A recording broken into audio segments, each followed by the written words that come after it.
seorang nahkoda. Ayahnya mengendarai kapal yang sangat besar dan bisa berjalan-jalan ke berbagai negara. Saat ayahnya pulang, ayahnya cerita bahwa tadi ayahnya melihat ada dua lautan yang terpisah. Lautan yang terpisah terletak di Selat Gibraltar. Ternyata semua itu sudah ada di dalam Al-Quran. Yang pertama, surat Ar-Rahman, yang isinya ada dua lautan yang bertemu dan tidak bisa menyatu. Yang kedua, surat Al-Furqan, isinya ada dua lautan yang bertemu dan tidak dapat menyatu. Yang satu tawar lagi segar, yang lainnya asin lagi pahit. Masya Allah, ternyata semuanya sudah ada di dalam Al-Quran. Maha benar Allah ya, dan segala firman-Nya. Makasih. Kisah yang kedua, gunung yang berwarna-warni. Pada suatu hari, ada seorang anak dan ayahnya lagi melihat hujan. Lalu mereka berdoa, Allahumma shayban nafi'an. Ya Allah, turunkanlah kepada kami hujan yang bermanfaat. Saat hujan berhenti, ada pelangi. Tapi kata ayah, pelangi itu bukan cuma di langit, tapi juga ada di daratan. Pelangi apa itu? Yaitu Gunung Pelangi yang ada di Cina. Menurut para ilmuwan, warna-warni dari gunung itu berasal dari zat-zat yang keluar pada saat gunung meletus. Masya Allah, ternyata Gunung Pelangi sudah dijelaskan oleh Allah. Surat Fatir, isinya tidakkah Allah menurunkan air dari langit dan menghasilkan buah-buahan yang beraneka ragam. Dan di antara gunung-gunung itu ada garis-garis putih dan merah yang beraneka macam. Segala puji bagi Allah, Tuhan semesta alam. Makasih. Kisah yang ketiga, lautan yang gelap gulita.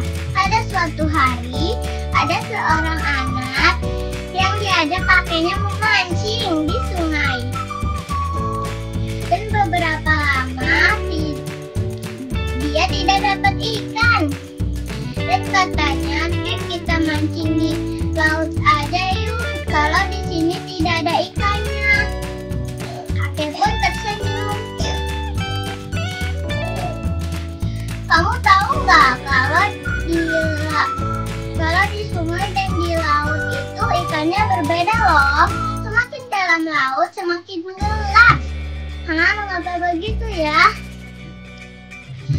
Lautan yang gelap itu, lautan yang dalam itu ada di Palu Mariana. Dia memiliki kedalaman 11.000 meter. Dan di sana tinggal cumi-cumi raksasa, penyu raksasa, dan ikan lampung. Masya Allah, ternyata semua itu sudah Allah jelaskan di dalam Al-Quran, surat An-Nur, yang isinya lautan yang dalam itu adalah gelap gulita,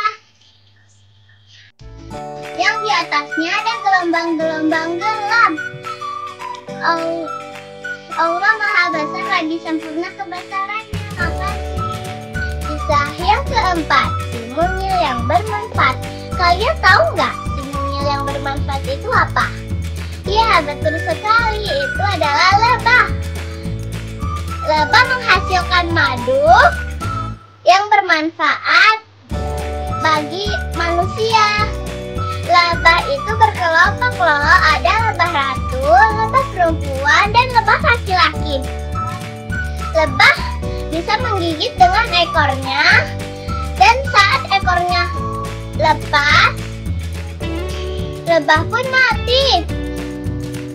Masya Allah, ternyata si mungil yang bermanfaat sudah dijelaskan oleh Allah di surat An-Nahl, yang isinya dari kulit lebah keluar madu yang warna-warni yang menjadi obat untuk menyembuhkan manusia. Teman-teman jangan lupa minum madu ya. Makasih. Kisah yang terakhir, langit yang berlapis-lapis. Pada suatu hari ada seorang anak yang diajak ayahnya bermain layang-layang. Saat bermain layang-layang, ayahnya bercerita tentang langit yang berlapis-lapis. Kok bisa sih langit mempunyai lapisan? Ya, langit mempunyai 7 lapis. Yang pertama, lapisan yang pertama tempat tinggalnya makhluk hidup. Dan di sana terjadi angin, petir, hujan, langit, salju, dan awan. Lapisan yang kedua adalah tempat terbangnya pesawat. Teman-teman tahu nggak lapisan langit yang ketujuh? Yaitu eksosfer. Eksosfer langit yang paling panas loh, karena dekat sekali dengan matahari. Masya Allah, ternyata langit yang berlapis-lapis sudah Allah jelaskan di dalam Al-Quran surat Fussilat, yang isinya langit masih berupa asap dan Allah jadikan 7 lapis. Terima kasih. Alhamdulillah, Al-Quran menambah ilmu kita. Ayo teman-teman, kita harus rajin membaca buku dan Al-Quran. Sampai jumpa lagi. Wassalamualaikum.